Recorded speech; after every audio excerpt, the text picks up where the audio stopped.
उ तो भगवान के लाख लाख शुक्र बाटे ना कि तू लड़की लोग दूल्हा देखे ना जालू जा, ना तो अपना होखे वाला ससुर से कहतू जा कि यही मॉडल में कोनो दोसर दूल्हा नहीं खे। सुनो, मेरी शादी होने वाली है, तुम मुझे भूल जाओ। प्लीज मुझे छोड़ के मत जाना, मैं तुम्हारे बिना मर जाऊंगा। सोचिए ऐसा बोलूंगा क्या? ससुराल में जाके सबको बोलना मुझे लाइक करे, फॉलो करे। देखी हमरा से रोज रोज झगड़ा करम ना, तो हम नैहर चल जाए। जब देखो तब कहलू नैहर चल जाए, नैहर चल जाए।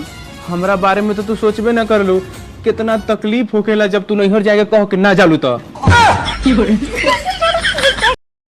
हेलो, लेटरवा जौन देनी है पढ़लू हो, बहुत प्यार से लिखले बानी। का लेटर लिख ले रहा ह? हाँ, ना पढ़लू हो का? हम तो पापा के दे देनी है, हमरा बुझाइला कि बिजली के बिल है।